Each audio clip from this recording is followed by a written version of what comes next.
কার theme কেকের cake তো সবাই বানাতে চাই, তাই না? কিভাবে বানাবো, কিভাবে ডেকোরেশন করব, মনের ভিতরে একটা প্রশ্ন থাকে। আজ আমি এই ভিডিওর মাধ্যমে সমস্ত কিছু ক্লিয়ার করে নিয়েছি। পুরো রেসিপি সহ ডেকোরেশনের ভিডিও তোমরা যদি দেখে নাও পারফেক্ট ভাবে বাড়িতে বানাতে পারবে। এটা একটা দেখো 3 পাউন্ডের কেকের অর্ডার ছিল। এখানে আমি 1 চিমটে লবণ দিয়ে দিলাম। সমস্ত কিছু উপকরণ কিন্তু আমি রুম টেম্পারেচারে নিয়েছি। অতিরিক্ত গরম কিংবা ঠান্ডা কোনোটাই কিন্তু বেকিং এর ক্ষেত্রে ইউজ করা যাবে না। এখানে দেখো স্টেপ বাই স্টেপ আমি চিনিটা দিচ্ছি। চিনিটা অবশ্যই কিন্তু আমি মিক্সির মধ্যে গুঁড়ো করে নিয়েছি। তারপরে এখানে ইউজ করছি। যাতে খুব কম সময়ে খুব ভালোভাবে এখানে ডিম আর চিনিটা মিশে যায়। আর বিটারের স্পিড কিন্তু সবসময় হাই স্পিডেই রাখতে হবে। 5 থেকে 6 মিনিট এইভাবে বিট করলেই ডিম আর চিনিটা খুব সুন্দর করে মিশে গিয়ে একটা ফোমি ভাব হয়ে যাবে।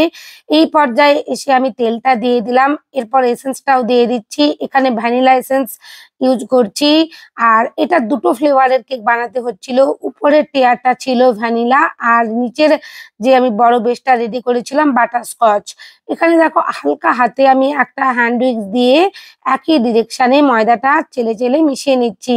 স্ট্রেনারের সাহায্যে অবশ্যই কিন্তু চেলে চেলে ময়দাটা মিশিয়ে নিতে হবে। এলোমেলো মেশালে বা একসঙ্গে অনেকটা দিয়ে দিলে পারফেক্ট ভাবে এখানে ময়দাটা ব্যাটারের সাথে মিশবে না। দেখো খুব সুন্দরভাবে এখানে আমার মিশে গেছে। আমি আগে থেকে একটা বেকিং টিন রেডি করে রেখেছিলাম। 8 ইঞ্চির একটা বেকিং টিন আর একটা এখানে 6 ইঞ্চির বেকিং টিন। আমি কিন্তু বেশি হাইটের করছিলাম না, কারণ একটু চওড়ার উপরেই আমি 2 টিয়ারটা চাচ্ছিলাম। অনেকটা দূরে নিয়ে যেতে হচ্ছিল আর রাস্তাটাও খুব একটা ভালো ছিল না। আমি জেনেই নিয়েছিলাম ম্যাডামের কাছ থেকে যে কতটা দূরত্বে যেতে হবে, সেই অনুযায়ী আমি এখানে টিয়ারটা রেডি করেছিলাম। এরপর দেখো আমি এখানে মোল্ড আউট করে নিয়েছি। খুব সুন্দরভাবে কেকটা বেক হয়ে গেছে। আমি তোমাদের কাছে লেয়ার কাট করেও দেখিয়ে দেব। একেবারে নরম সফট স্পঞ্জি কেক রেডি হয়ে গেছে। আমি দুটোই দেখো মোল্ড আউট করে নিলাম, দুটো স্পঞ্জ। আর বাটার পেপারটা সরিয়ে একটা ব্রেড নাইফ দিয়ে খুব আলতো হাতে বাম হাতে দেখো টার্নিং টেবিলটা ঘুরিয়ে ঘুরিয়ে আমি কাট করে নিলাম। 3টে ভাগে আমি ভাগ করে নেব। নিচের বড় বেসের যে কেকটা আর উপরের যে 1 পাউন্ডের কেকটা ওটা আমি 4টে লেয়ারে ভাগ করব। খুবই সাবধানে কাজগুলো করতে হবে, কারণ নরম একবার সফট স্পঞ্জ। দেখো এখানে আমি 4টে ভাগে ভাগ করে নিচ্ছি। খুব ভালো করে এখানে কিন্তু ব্রেড নাইফটা সমানভাবে আটকে তারপরেই কিন্তু টার্নিং টেবিল ঘুরিয়ে ঘুরিয়ে কেটে নিয়েছি। খুব ভালো করে দেখো 4টে লেয়ার সমান ভাগে ভাগ হয়ে গেছে। এখানে একটা আমি বড়ই কেক বোর্ড নিয়ে নিয়েছি, তার মধ্যে ক্রিম লাগিয়ে নিলাম যাতে কেকটা ডেলিভারি করবার সময় কোনো রকমের অসুবিধে না হয়। এরপর দেখো আমি যেভাবে সুগার সিরাপ দিয়ে সোপ করে থাকি সোপ করে নিয়েছি। সুগার সিরাপটা অবশ্যই কিন্তু ঠান্ডা একেবারে হতে হবে। পরিমাণ মতন আমি এখানে ক্রিম দিয়ে দিয়েছি।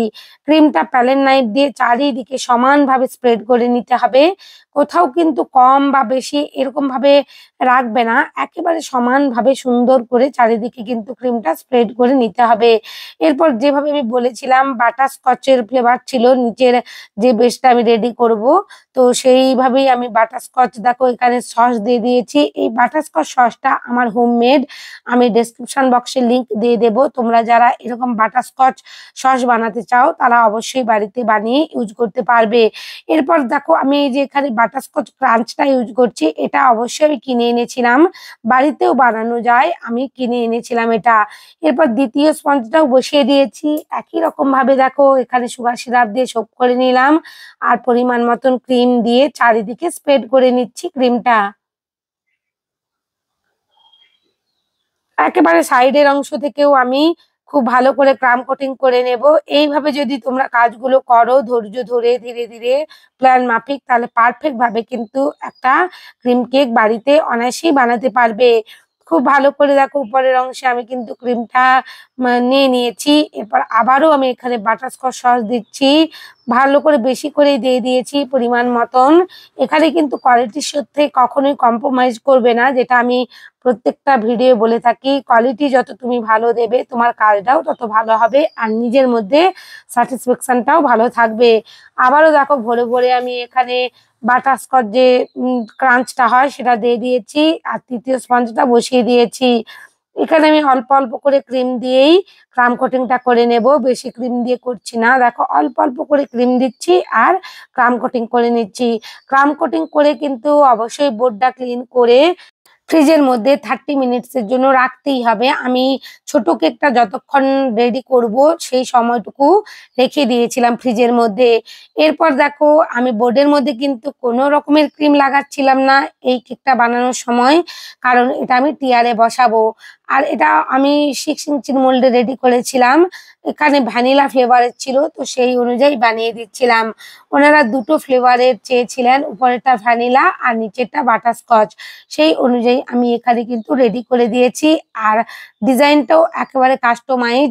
যে ম্যাডাম আমাকে ফোন করে এই কেকটার অর্ডার করেছিলেন, উনি এইভাবে গাড়ি থিম কেকেরই অর্ডারটা করেছিলেন। ওনাদের 5 বছরের জন্মদিনের জন্যই ছিল এই কেকটা। এর সাথে আরো একটা কেক উনি অর্ডার করেছিলেন, সেই কেকটার ভিডিও আমি অলরেডি আপলোড করে দিয়েছি, যেখানে আমি নন এডিবল স্টিকার দিয়ে একটা কেক বানিয়েছি 2 দিন আগেই, সেটা আমি আপলোড করে দিয়েছি। লিঙ্কটা আমি ডেসক্রিপশন বক্সে দিয়ে দেবো, তোমরা সময় করে দেখে নিও।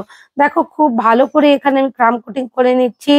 যে উপরের বেশ কেকটা সেটাও খুব সুন্দর করে দেখো এখানে আমি প্যালেট নাইফ দিয়ে কাজগুলো করছি, কোনো রকমের স্ক্র্যাপার ইউজ করছি না। তোমাদের যদি এখানে প্যালেট নাইফ দিয়ে কাজ করতে অসুবিধা হয়, স্ক্র্যাপার দিয়ে করতে চাও তো করতে পারো।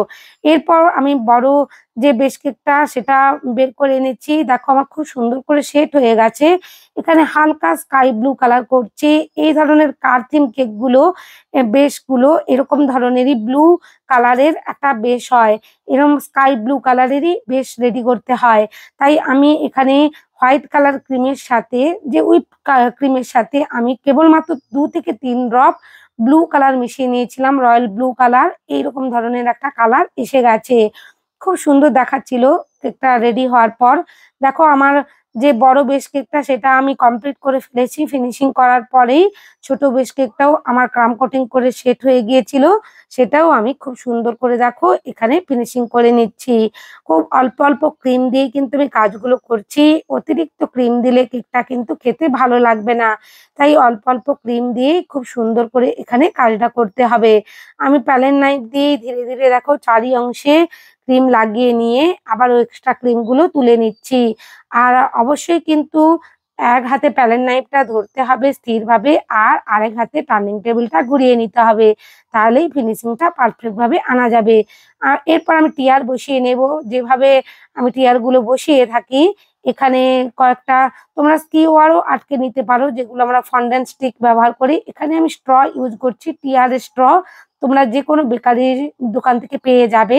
আর এরপর আমি দুটো প্যালেট নাইফ দেখো কিভাবে কেকটা আগে আমি আলগা করে নিলাম একটা প্যালেট নাইফ দিয়ে, তারপরেই দেখো দুটো প্যালেট নাইফ দিয়ে বসিয়ে নিয়েছি একেবারে মাঝ বরাবর। আর আস্তে আস্তে করে দুটো প্যালেট নাইফ আমি তুলে নিয়েছি। এই টেকনিকটা ভালো লাগলে, চ্যানেলে নতুন বন্ধু হয়ে থাকলে চ্যানেলটা সাবস্ক্রাইব করে দেওয়ার অনুরোধ জানালাম। এরপর দেখো মাঝের অংশ থেকে আমি দুটো টিয়ারকে সিকিউর করব বলে একটা স্ট্র আটকে নিয়েছি, যাতে আমার নিয়ে যাওয়ার সময় কোনো রকমের অসুবিধে না হয় কেকটার মধ্যে। এরপর দেখো আমি 2 নম্বর নোজেল দিয়ে খুব ছোট ছোট একটা গ্লাসের মতন ডিজাইন করে নিচ্ছি। এটা তোমরা পাইপিং ব্যাগ দিয়ে করতে পারো। পাইপিং ব্যাগের একেবারে হোলটা ছোট্ট করে কেটে নেবে, যেভাবে নূর 2 বা নূর 1 নোজেল গুলোর মধ্যে হোল থাকে সেই রকম ভাবেই তোমরা কিন্তু কেটে নিও। আর এরকম একটা গ্লাস এফেক্ট দিয়ে দিও। দেখো খুব সুন্দর লাগছিল এফেক্টটা। এরপর আমি যে গাড়িগুলো রেডি করে নিয়েছিলাম, এগুলো কিন্তু আমি আগের দিন রাত্রেই রেডি করে নিয়েছিলাম। ফন্ডেন্ট দিয়ে সেট হয়ে গেছে খুব সুন্দরভাবে। আমি আর লক বক্সের মধ্যে রেখে দিয়েছিলাম আমার যে কটা গাড়ি লাগবে সেই অনুযায়ী। আর এখানে যে দেখছো পিঙ্ক কালারের চকলেট, কেবলমাত্র হোয়াইট চকলেট মেল্ট করে নিয়েছি। আমি চকলেট বানাচ্ছিলাম পিঙ্ক কালার দিয়ে, তো সেই সেই চকলেটই আমার ছিল, তো সেই চকলেট দিয়েই আমি এখানে দেখো সমস্ত গাড়িগুলোর মধ্যে চকলেটটা দিয়ে দিয়েছি। কেবলমাত্র চকলেটটাই মেল্ট করেছি, আর কিচ্ছু মেশানো যাবে না, যাতে একেবারে ঠান্ডা যে আমি আগের দিন রেডি করে রেখেছিলাম কেকটা, তার মধ্যে গাড়িগুলো বসালে কোনো রকমের অসুবিধে না হয়, আর যেন চকলেটের দ্বারা আটকে যায়। এই পদ্ধতিটা তোমরাও অবলম্বন করবে, খুব সুন্দরভাবে কিন্তু কাজ করে। দেখো গাড়িগুলো খুব সুন্দরভাবে আটকে গেছে। অনেক সময় দেখা যায় যে ফন্ডেন্ট ডেকোরেশন করার পর, ডেলিভারি দেওয়ার পর সমস্ত গাড়িগুলো বা অন্য যে কোনো ফন্ডেন্টের টপার নিচের অংশে নেমে যায়, বা কেক থেকে পড়ে যায়। তোমরা এই পদ্ধতিটা একবার ট্রাই করে দেখো, খুব সুন্দরভাবে কিন্তু কাজ করে। কোনোভাবেই কিচ্ছু হবে না। যেভাবে তুমি কেকটা ডেকোরেশন করবে সেভাবেই কাস্টমার যদি ২ থেকে ৩ ঘন্টাও বাইরে রাখে কোনো রকমের অসুবিধে হবে না। একই রকমই থাকবে কেকটা। আর কেকটা কিন্তু অবশ্যই ঠান্ডা হতে হবে। আগের দিন সেট করা কেক হতে হবে। তাহলেই কিন্তু চকলেটটা খুব ভালোভাবে এখানে সেট হয়ে যাবে। আর ফন্ডেন্টের ডেকোরেশন গুলো পড়েও যাবে না। আমার এই টিপসটা বা টেকনিকটা যদি তোমাদের ভালো লেগে থাকে, চ্যানেলে নতুন বন্ধু হয়ে থাকলে চ্যানেলটা তোমরা কিন্তু সাবস্ক্রাইব করে দিও। আমাকে তোমরা সাপোর্ট করছো, আরো সাপোর্ট চাই তোমাদের। আমি সাপোর্ট পেলে আরো নতুন নতুন কাজ আনার উৎসাহ পাবো, আরো নতুন নতুন কাজ করতে পারবো। তোমাদের ভালোবাসা আর সাপোর্ট আমাকে এই সমস্ত কাজ করতে উৎসাহিত করে। আর তোমরা লাইক শেয়ার কমেন্ট কিন্তু অবশ্যই করো বন্ধুরা। তোমাদের লাইক শেয়ার কমেন্ট আমাকে নতুন নতুন কাজ করতে উৎসাহিত করে। এখানে দেখো আমি একটা 3D টপার গাড়ি রেডি করে নিয়েছিলাম ফন্ডেন্ট দিয়ে, আর একটা সিগন্যালও রেডি করেছিলাম, সেগুলোও বসিয়ে দিয়েছি খুব ভালো করে। একটা ডেলিভারি দিতে যাওয়ার আগে আমি নামটাও রেডি করে রেখেছিলাম, সেটাও বসিয়ে দিলাম। খুব ধৈর্য ধরে কাজগুলো করেছি। তোমরাও ভালো লাগলে এই ডিজাইনটা বানাতে পারো। সবাই খুব ভালো থেকো। অনেক ধন্যবাদ তোমাদের।